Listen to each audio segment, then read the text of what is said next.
Welcome to the first episode of Rise to Liberty podcast.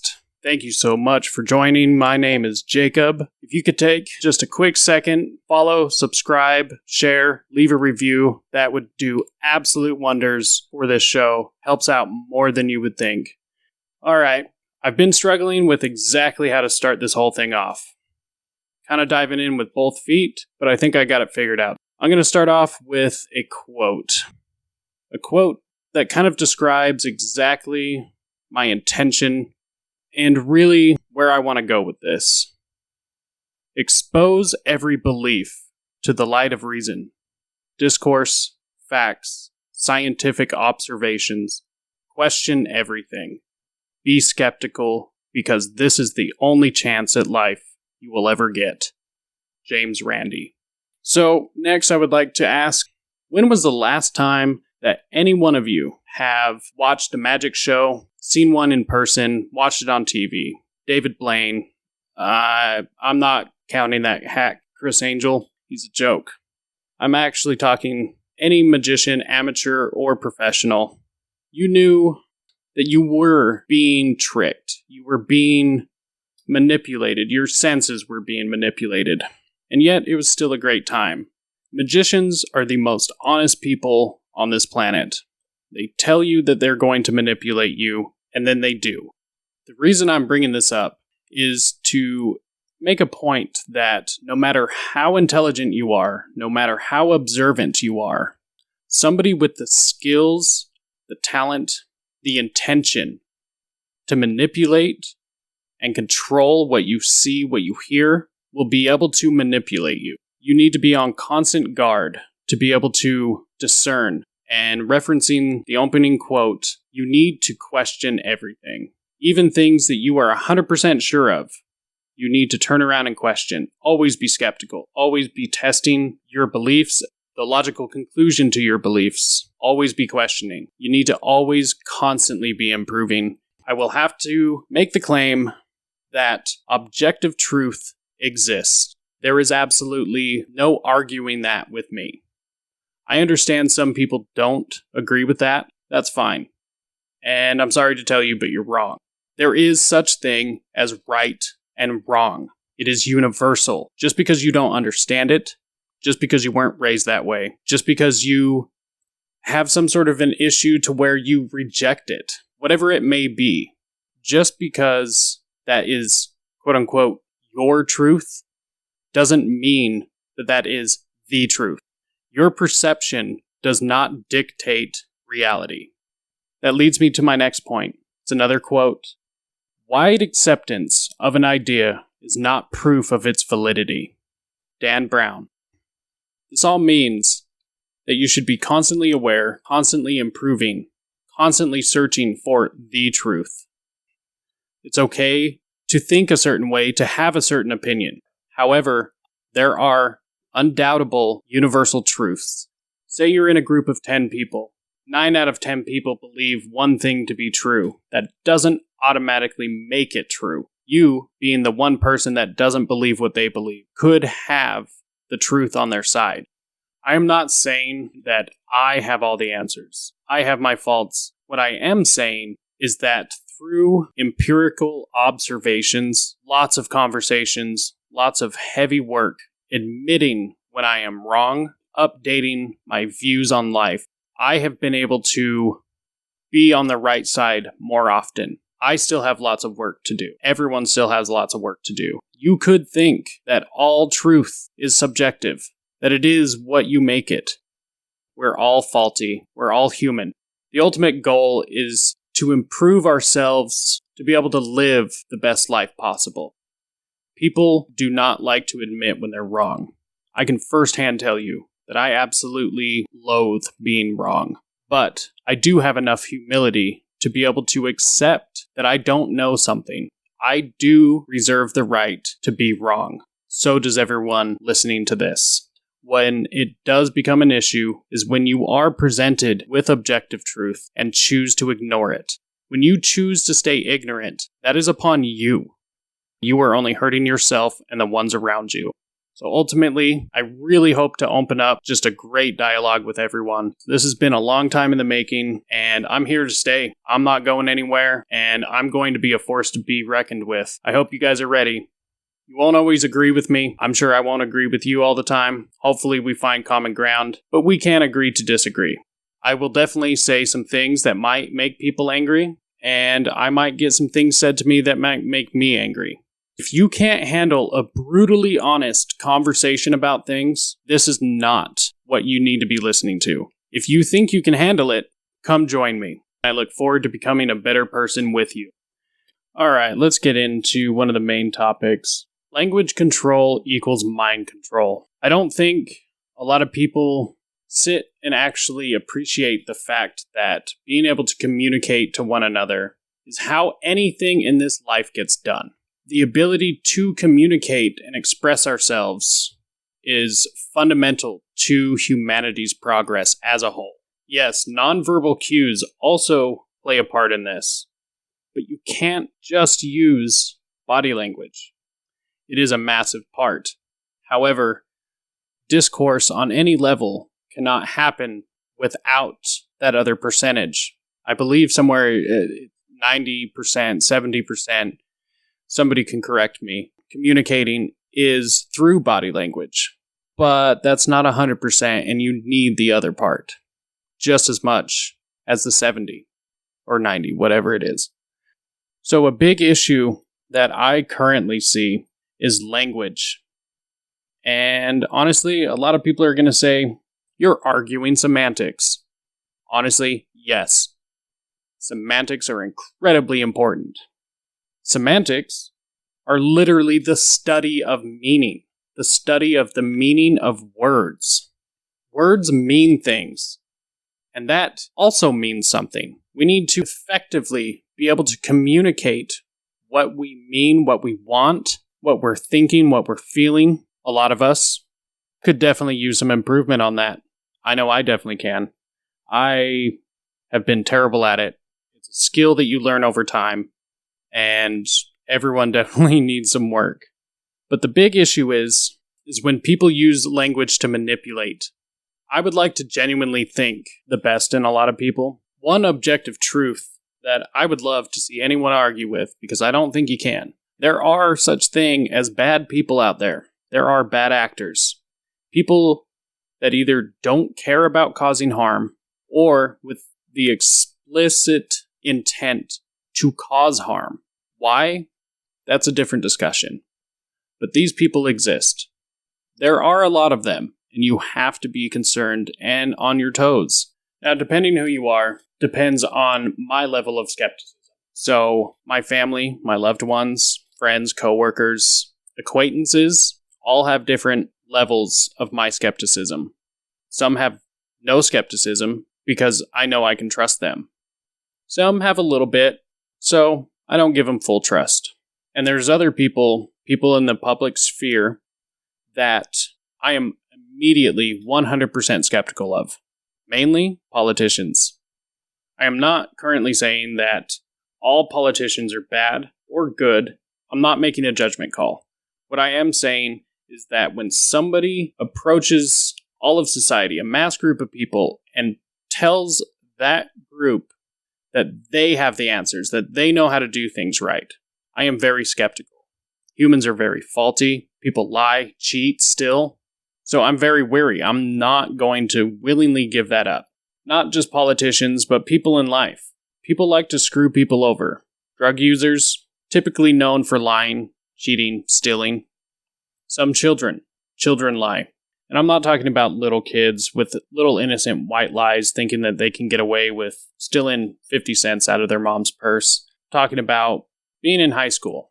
Somebody lies to you about what their intentions are, and they screw you over somehow. I think it's fairly healthy to be able to question somebody, but I digress.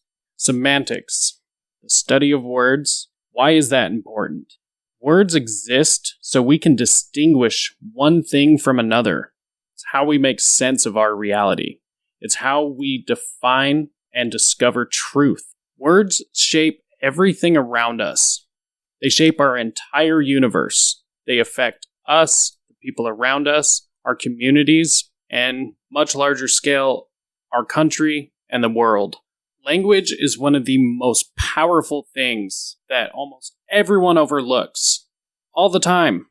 Just the simple act of being able to talk to somebody, be able to have a disagreement and talk about it, work it out, or be on the same page, being able to tell jokes, tell somebody about my sorrow. I very often overlook the simple luxury of being understood. Like I said, it shapes our entire world. It shapes who we are, and that is a massive, massive responsibility. Because there are bad actors in this world, people that will choose to manipulate you, choose to abuse you, get what they can from you, steal from you. It all starts with the language. Why would they want to do that? There's a myriad of reasons, and I personally think that it's a discussion for another day, one we might very well have. All I know is that there are bad people, and they will use language to manipulate the situation. I think most people would agree and also acknowledge that these people not only exist, but are at least decently common in society. They're small-time criminals, large-time criminals, shitty people. Not everyone's a criminal that lies necessarily, but sometimes people lie because they don't want to hurt your feelings. It's still a bad thing to do. However, the people that will destroy you will use language to manipulate you. Not every organization, group, conglomerate, caboodle will have the best interest of everyone in mind. Now, with an incredibly smart enemy, they are going to understand that they need to play the long game, the long con. And the best way to control people is going to be through culture. Well, if you can control the language, you can change the semantics, the meaning of words. That fundamentally changes culture from the bottom. That changes the individual. I am all for the individual. I am for individual rights. So since normal everyday people in life are capable of lying, cheating, manipulating, stealing, robbing, same thing. Since normal everyday people are capable of doing these terrible things, then I don't understand the disconnect of why people would think that a politician would actually follow through on their promises. In fact, some people in society have actually turned around and made it a joke that no politician tells the truth, that they are always lying. That's what they do. Ha ha, they lied again. Surprise, surprise. I've definitely laughed at those jokes. It is funny. It's absurd. And I don't think people really appreciate how wrong and intense of a joke that this really is.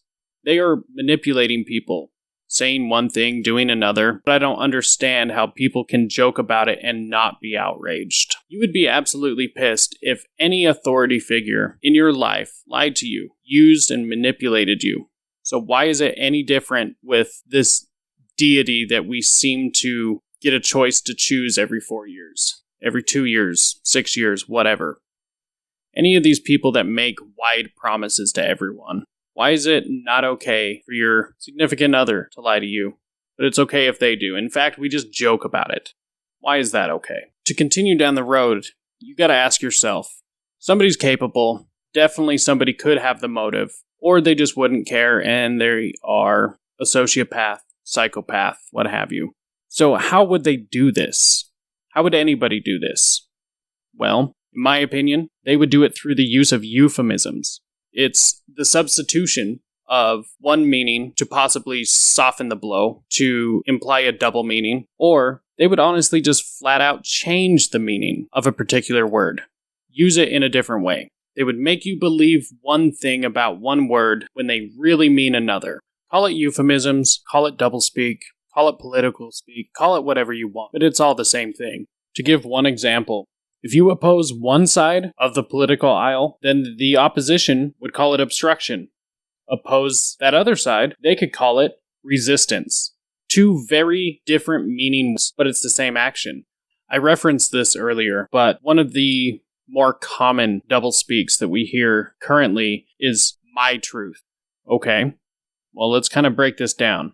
At least the way that I see it, objective truth exists. Objective truth is reality regardless of any individual's feelings or perceptions.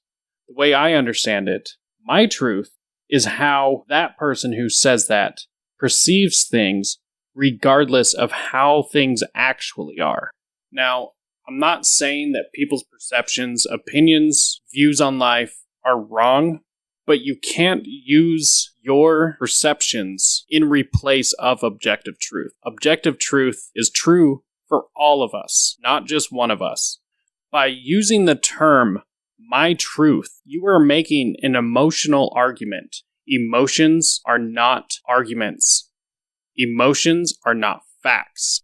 Emotions exist, but they are not truth. But to replace objective truth with feelings is detrimental to society fundamentally. If the world and the truth is actually your truth, well then what about somebody else's? How does that work?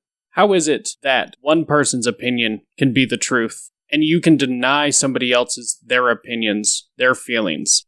People are going to feel however they feel. People are going to deal with it and act however they want to. But you can't force your feelings upon the world as if that's the only thing that matters. What matters is objective truth. What matters is your ability to be humble and admit when you're wrong. The rejection of objective truth not only damages you, sets you back, hurts you, but it hurts and impedes progress in society. My truth is a euphemism. It's a manipulation of words, changing the meaning that fundamentally changed the landscape of society as we know it. How dare you? You know what? Deal with it. I'm not sorry. Some people really need to realize that not everything's about them. You need to look beyond yourself. I've never been so irate in my whole fucking life. I'm not sorry if you're upset about that. Give your balls a tug, you tit fucker. The culture war is largely a war being fought with words. And the very last thing I'll say is one last quote. I know, bear with me. Those who believe without reason cannot be convinced by reason. James Randi. So, tell me what you think. Where am I wrong? Where am I right? What's your opinion? What's your feelings? But remember, they're not arguments.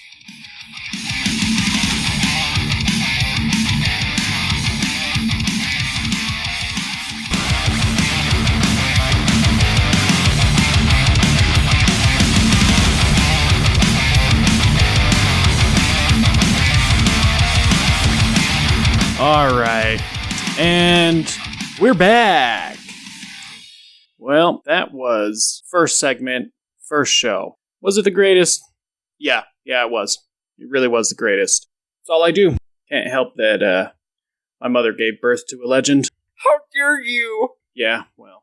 Anyways, kind of touch on a couple of things before we took that short little break. Wanted to share this amazing example of exactly what I was talking about as far as controlling language, controlling narrative, lies, and manipulation. This comes from Breaking 911. This was a comment made by Jen Psaki, our little circle back girl. Fucking hit back! Yep. She makes a really interesting comment. Let me know if you can find the issue I have with this. Hopefully you have an issue as well. And the president ran on, most importantly, did not run on defunding the police. He's always opposed defunding the police. I'll also note, because you've asked this question before, or a few times over the last several days, that when we talk about individuals in Congress and their support for funding or opposition to funding for the police, I think what the American people are most focused on is how people vote, what their record is, which is a public record. And I will note that while the president ran on and won the most votes of any candidate in history on a platform of boosting funding for law enforcement after Republicans spent decades trying to cut the COPS program, which again is public record. We don't need to undervalue the intelligence of the American people. The president ran on increasing that funding. It's in his budget. It was in President Trump's budget. He significantly cut that. So that's a change. Okay. So apparently, based upon what she says, Joe Biden did not run on the platform of defunding the police. It might just be me, but anybody else remembering that completely differently? I'm at a loss. I can't believe that is just such a blatant lie. I can't particularly remember an exact example of him saying defund the police. I have not looked. If somebody has a clip of him saying that, please send it over. But I do remember on several occasions of him alluding to it, talking not only down but bad about the police. Now, mind you, I'm not a thin blue line guy. That's not my thing. But you can't come run on a particular message, turn around a few months into your presidency, and have your little Saki, say that that's not what you did. It's a lie. It's a manipulation. If you repeat a lie enough times, it becomes the truth. So this is one example. It's pretty big in my opinion. There are definitely many worse examples or better examples, depending on how you look at it. But this is exactly what I'm talking about. It's controlling language, trying to manipulate people. And I just think the act of trying to control language is something that I don't see a lot of people talking about. Some are. I wish more people would really focus on that.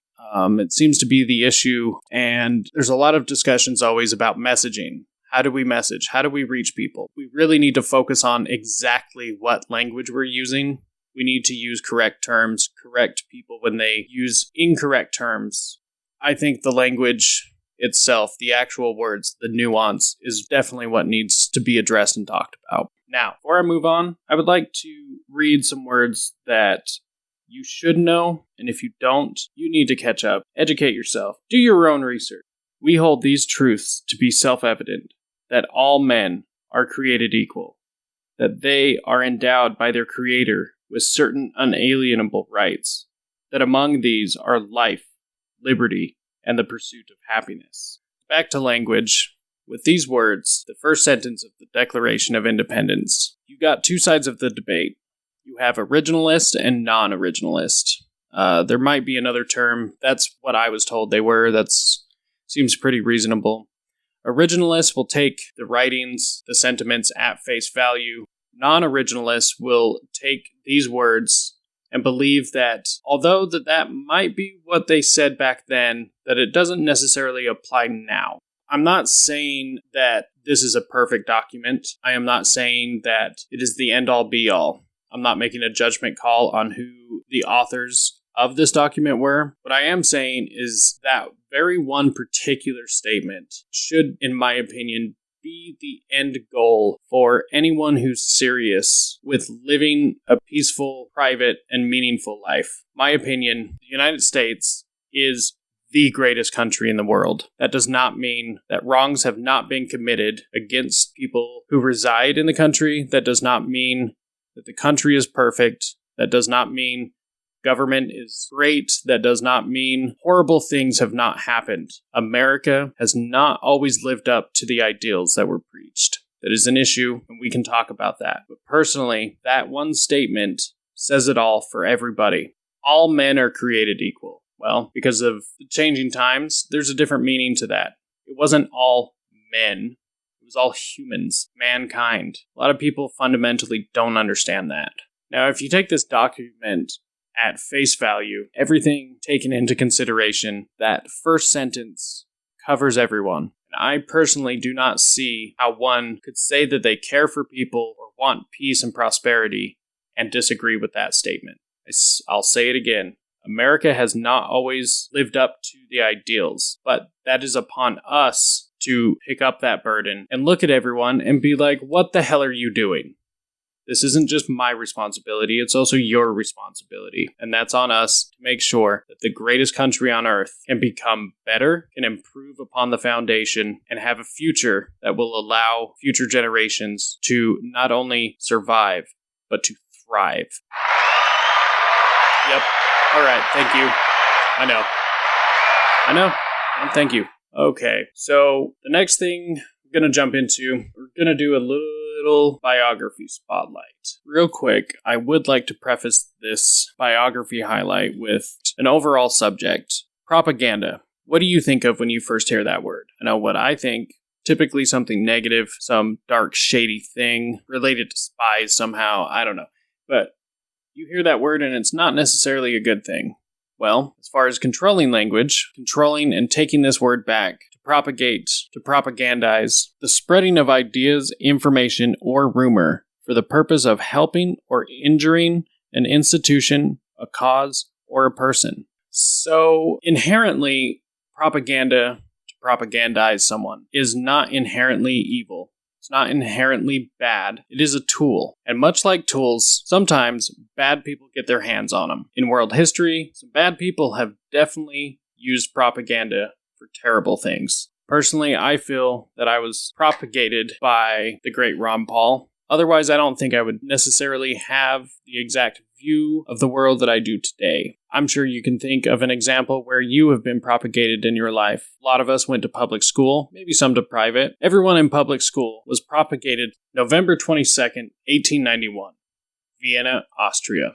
There was a little boy born by the name of Edward Bernays. This boy would end up growing up into one of the most influential men of the 20th century, and he would become to be known as the father of public relations. He was also an author of such books as Crystallizing Public Opinion, Propaganda, Public Relations, and The Engineering of Consent. So if you've never heard of him or any of his work, what's public relations? Well, that goes back to the euphemism. It's a soft trigger. It's a soft pill to swallow. It's really propaganda. It's logical to think that you have come across public relation campaigns and probably didn't even know it. Examples would be if a celebrity is trying to gain back the love of the audience, trying to win back those hearts and minds, or even somebody that just wants to take out an ad for their small business. Propaganda itself is not inherently immoral. Well, Edward Bernays wasn't always successful in every PR campaign that he was involved with or hired for. But there were very particular campaigns that were wildly successful and changed the cultural landscape as we know it. One of such campaigns, probably the most famous of his campaigns that he worked on and was hired for, took place in the late 1920s. He was approached and hired by the American Tobacco Company, who sold Lucky Strike cigarettes. Their sales were down and needed his help to regain profits. For this campaign, he did two particularly important things. One thing he did is he went to the top fashion designers at the time. I believe mostly French, could be wrong. But what he did with them is he took the very particular green of Lucky Strike cigarette packs and had these fashion designers use that for their fall line. So what's interesting about that is, considering the people, specifically women, did not resonate with that color green, putting it into the fashion industry, it's going to draw a certain amount of attraction. This very unlikable color was being used by the prestige of the fashion industry. Subconsciously, that's going to make it so desirable, whereas before any of this happened, nobody was excited about it. On top of this, the second thing he did, at the time, it was in the middle of the suffragette movement, women fighting for the right to vote. This is where it starts freaking me out. Smoking at the time for women in public was frowned upon. It was not socially acceptable for women to be seen in public smoking. What he did is he would have people that worked for him. He introduced smoking in public for women as a social justice cause, fighting for their rights, be treated as equals. And this amazing wordplay he did, he called the cigarettes torches of freedom to convey the concept that women should smoke in public as a way to fight for their freedom. Bernays hit upon this very stunt of having young women smoke cigarettes while strolling in that year's annual Easter Sunday parade in New York City. This Easter Sunday parade was actually carefully organized and scripted by Bernays himself. Debutantes were recruited to be smokers, and they were carefully positioned near particular landmarks. Bernays even arranged for a photographer to shoot images just in case any newspaper photographers missed the shot. The next day, New York Times published the story. Headline reads, "Group of girls puff at cigarettes as a gesture of freedom." The article noted about a dozen young women strolled back and forth near St. Patrick's Cathedral, ostentatiously smoking cigarettes. When interviewed, the women said the cigarettes were torches of freedom that were lighting the way to the day when women would smoke on the street as casually as men. Obviously, the tobacco company was happy with the results as the sales to women accelerated. In the same decade, Edward Bernays was approached by the Beech Nut Packing Company, producers of everything from pork products to the nostalgic Beech Nut bubblegum. Beech Nut. Beech Nut wanted to increase consumer demands for bacon. Bernays turned to his agency's internal doctor and asked him whether a heavier breakfast might be more beneficial for the American public. Knowing which way his bread was buttered, heyo, the doctor confirmed Bernays' suspicion and wrote to 5,000 of his doctor friends with a very carefully worded letter asking them to confirm it as well.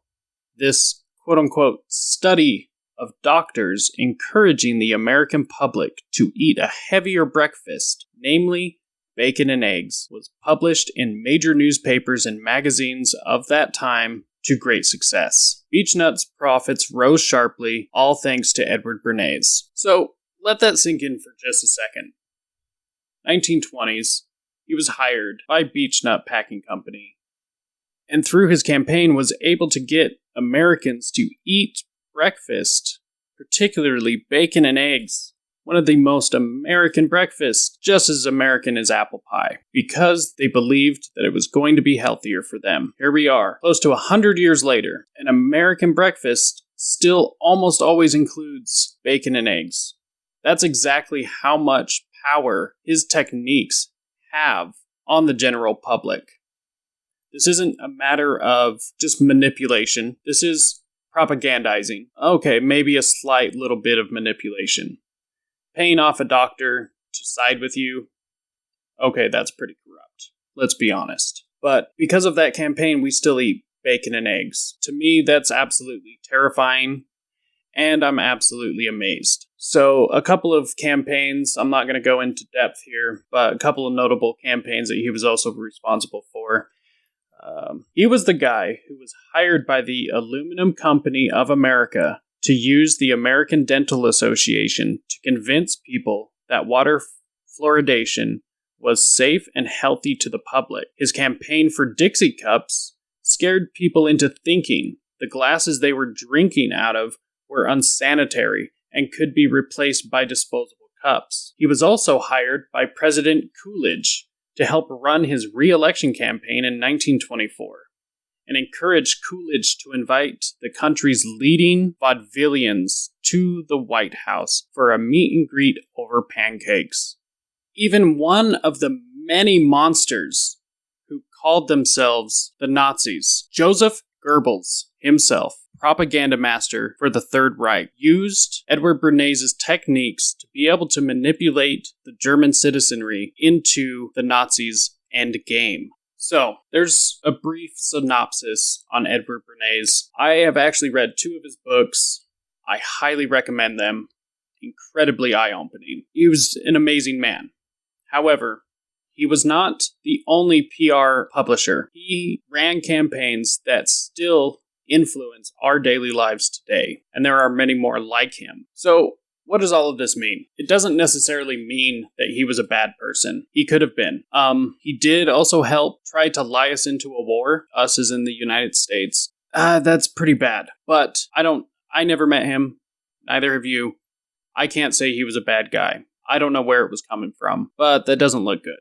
The point of me bringing him up and the influence he has had on our society is just to prove a point of why we should be vigilant. Not only vigilant, we should be skeptical. We need to look at the motives of people. A lot of people do say that the road to hell is paved with good intentions. I wholeheartedly believe that. Everybody that helped invent the first nuclear bomb believed that they were doing it for the betterment of society. Boy, were they wrong. I'm sure Edward Bernays was just doing his job, not even really thinking about where this was going to go, that his campaigns were going to have an effect on us 100 years later. Propaganda isn't the issue. The tool itself, to propagandize, is not a bad thing. Just like any other tool, it really depends on who's using it. Make sure and always stay vigilant, always ask questions, stay in contact with your strong communities, continue to talk, work through things, and improve yourself. Well, if you made it to this point, all I gotta say thank you. What should we take away from this? Well, my intent behind putting this episode together was really to try and make the point that maybe what you believe might not be the truth.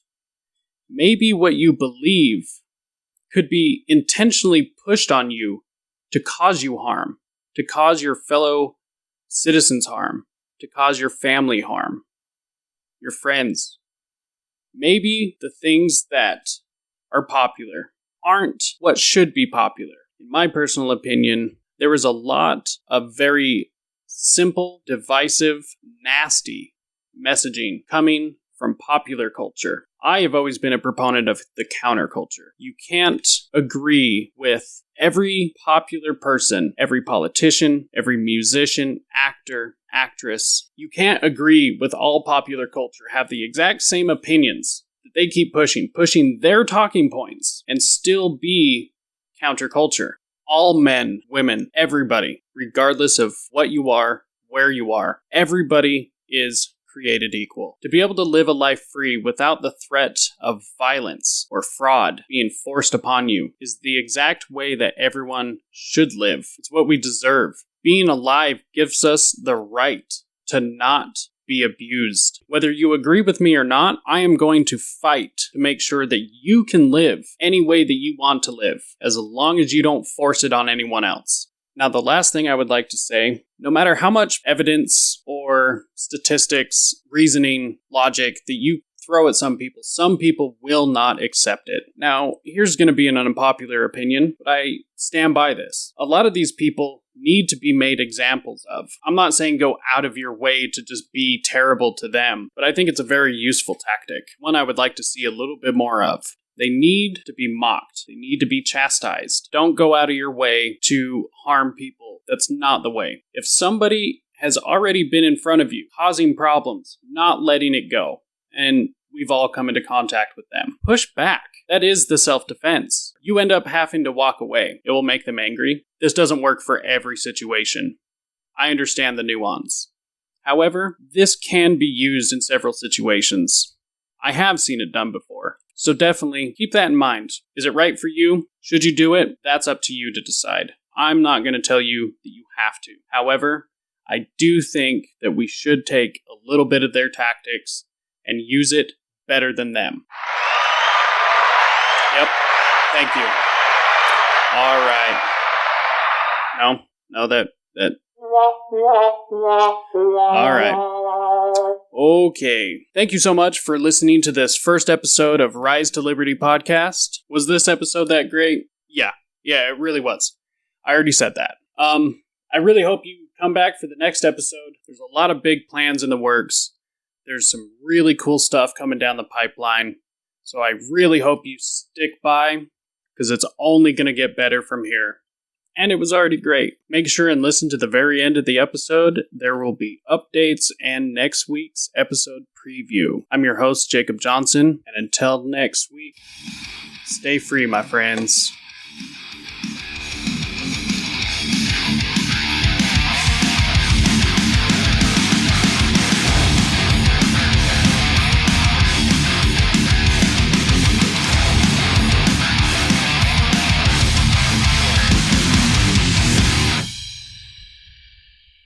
Hey everybody, thanks for making it to this point in the episode. I would like to take a minute and remind you, if you could like, share, subscribe, follow, and leave us a review.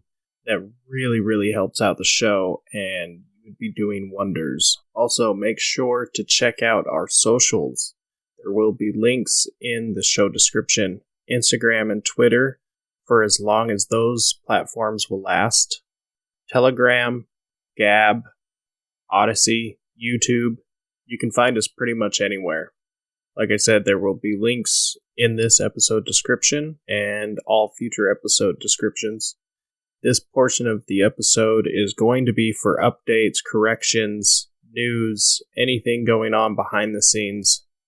Since it's the first episode, there isn't anything to report on. There might be something coming down the line, but any news, this is where you're going to find it. Next episode, we will be briefly looking at Marxism, Neo-Marxism, the Frankfurt School, and a gentleman named Yuri Bezmenov. Not all episodes are going to be like this first episode or the next episode coming up. Occasionally they will be, but explaining what I explain in these first 2 episodes will definitely tie in to more of what the show is actually going to be. So stick with me, and I promise you will not regret it. See you on the next episode.